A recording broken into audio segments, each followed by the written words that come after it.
Hey guys, Stephen Bogren here from Pro Physique. Today I want to talk about how low should you get your dietary fats. Shuffle.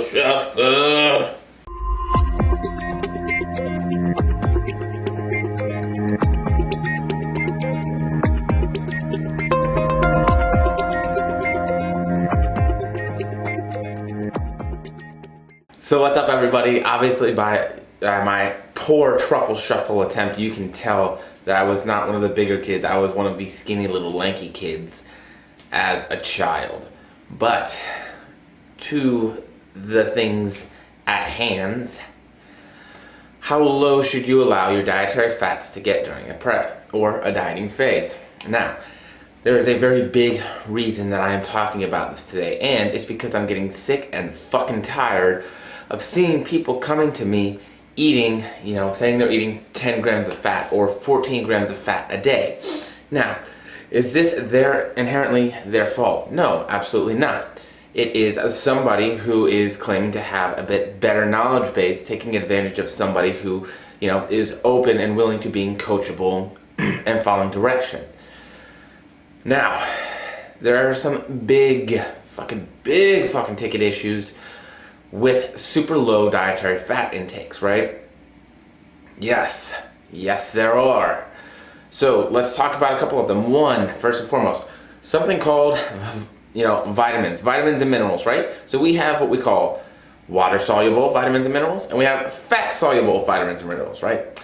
So please explain to me, in your digestive tract, how are we supposed to process and absorb minerals if we don't have fats in the dietary tract to process them with, right?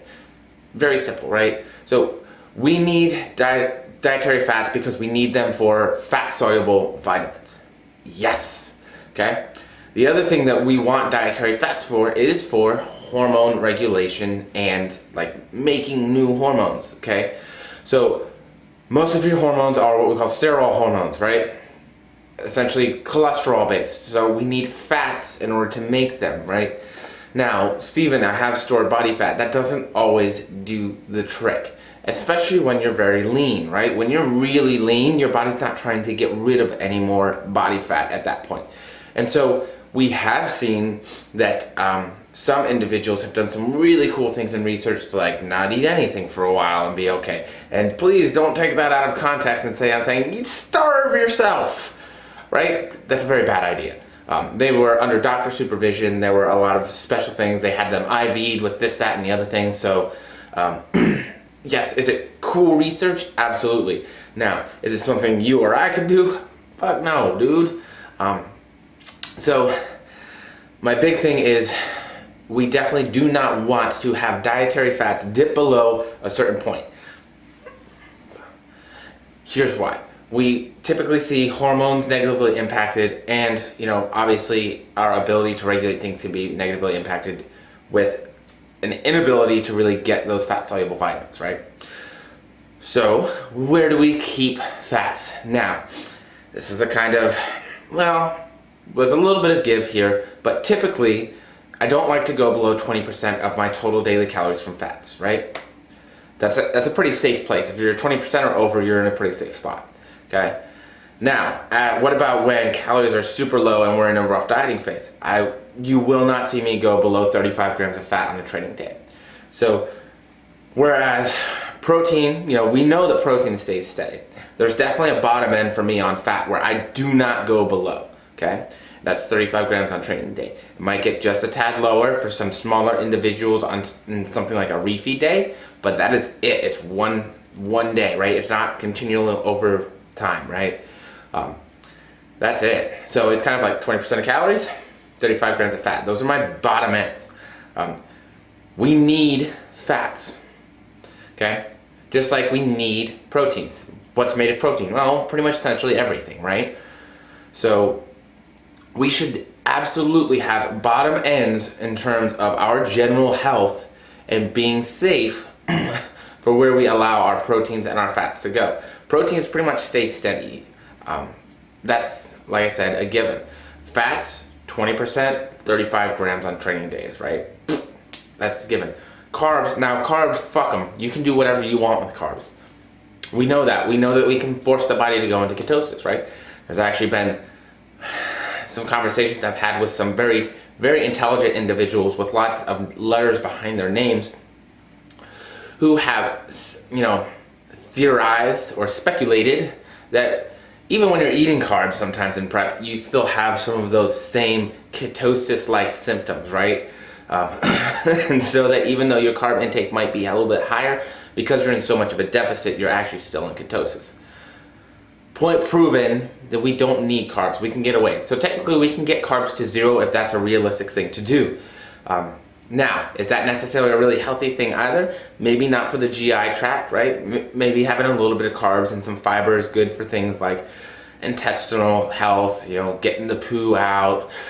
We know that fiber can be good for like blood cholesterol and triglycerides, some other things as well. So, but we can, especially for a period of time or even an extended period of time. We go into ketosis, we good, dog. But the real reason that this video is coming out today, and though I wanted to talk about this, is because it hasn't just happened once or twice or a few times. It's something I see on a regular basis when I get new client inquiries, is that I see them on essentially trace fats. If you're getting less than 15 grams of fat a day, you're essentially getting trace fats. It's whatever you get in your meat pretty much, right? Maybe a little bit from some carb sources or something, but like it's so minimal that it's not going to be doing the trick.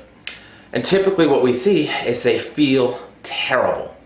Like everything is just going wrong. Like they're having to work through, like everything's a grind, normal daily activity, and not just like that normal prep grind of like I have no sex drive and I'm tired and like, hey, there's a remote and there's something on TV and I hate it but I'll watch it instead. Like just beyond even that.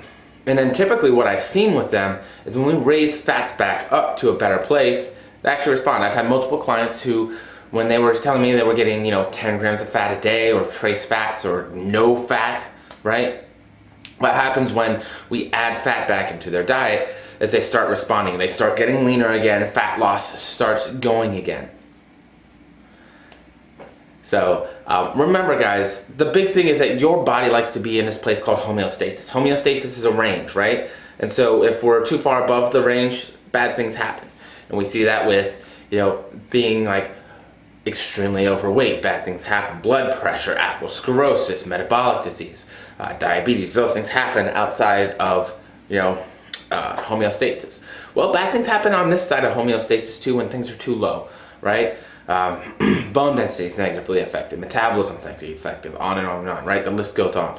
So we want to make sure that even though, yes, we're going to an extreme in prep, yes, we're trying to do something to change the body and to force something that our body doesn't want to do.